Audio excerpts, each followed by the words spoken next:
Today, I will be sharing some tips, some general tips and some safety tips as we explore the city of Buenos Aires. We do recommend that you visit, but there are some things that you should be aware of. You can find many "I was robbed in Buenos Aires" videos out there, but don't let that stop you from visiting this beautiful city.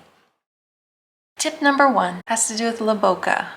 La Boca means the mouth. It used to be the city's largest port where goods and immigrants once arrived. The immigrants used the leftover metal sheets from shipbuilding to build their houses, which are now painted in bright colors, forming a street museum called Caminito.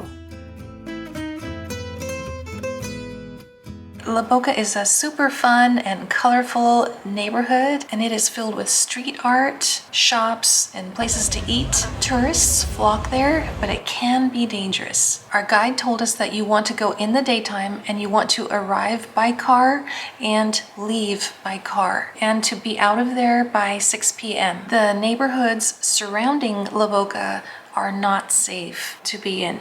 So I have a story for you. We met a couple like us from the US when we were there, and they decided to walk to La Boca. This is not recommended because a woman came out of her house with a gun and told them, she said, to get out of here or they will kill you.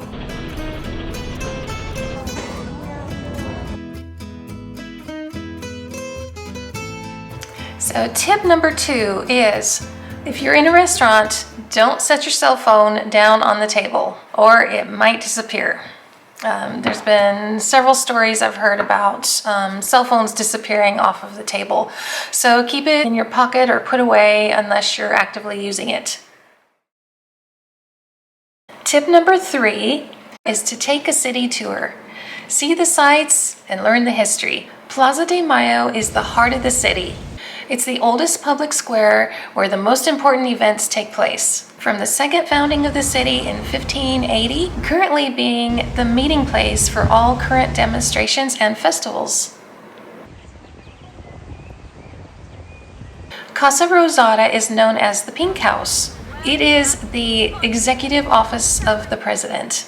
Don't Cry for Me, Argentina was originally not a song. It was a speech given from that balcony by Eva Perón, asking the people not to mourn for her as she was dying of cancer. In the center of the square is a pyramid that marks the first anniversary of independence from Spain. It's the oldest national monument in the city.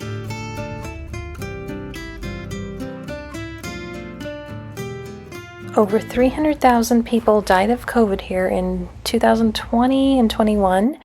And each stone represents someone that died. The most famous church in Argentina is the Metropolitan Cathedral, and it is right across the street from the Plaza de Mayo. Pope Francis used to perform Mass there when he was the Archbishop, and it was before he became Pope. It's a very beautiful church, and Argentina's most revered hero is buried there. General José de San Martín, who led the country to independence in 1816.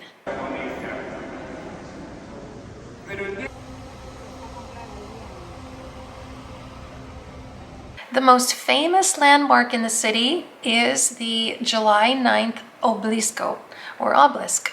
It was built in 1936 as a monument to the 400th anniversary of the city.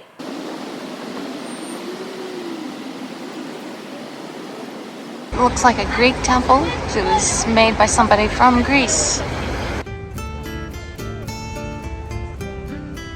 This tree is massive. It's the mother tree.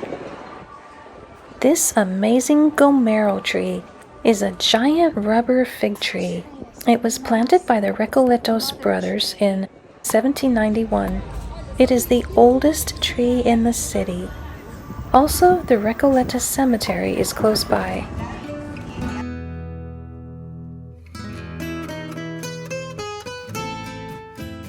This is the English clock tower called Torre Monumental, built in 1916 as a gift from the city's British community to celebrate 100 years of Argentina's independence.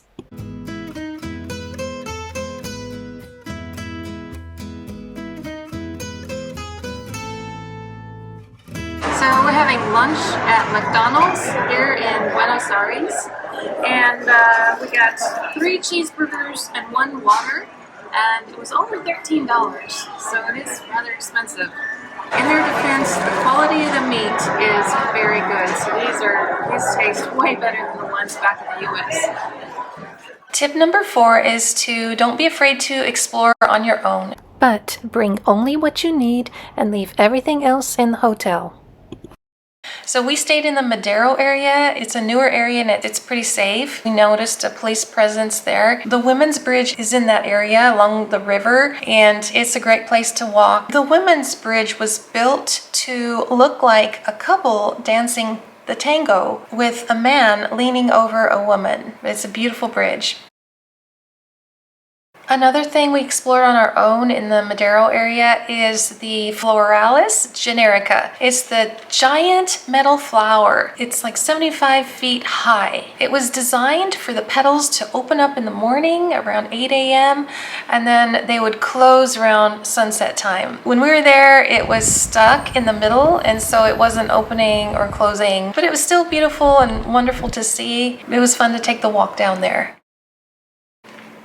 So tip number 5 is to bring cash with you, and I'm talking about US cash. The Argentinians, they love US cash. For example, hotel bills, restaurants, souvenirs, anything. If we could pay in cash, it would have been half price. So we did that some of the time, but we didn't know about this, so we didn't bring enough cash with us. And so when you pay it with the card, it was like double what it could have been for us. I don't know if it's still that way, but it was when we were there. Tip number 6 is to take a day trip over to Uruguay. You can catch the ferry and spend the day over in Colonia del Sacramento, which is a UNESCO World Heritage Site. There's lots of history, it's beautiful, it's safe over there, and it was a really fun day. I'll put a link to my Colonia video at the end of this one. And remember, don't worry about anything. Instead, pray about everything. Tell God what you need and thank Him for all that He has done. Philippians 4:6. Thanks for watching this video. I hope you got something out of it. Please give it a thumbs up. Subscribe if you'd like to see more, and I hope to see you in the next one.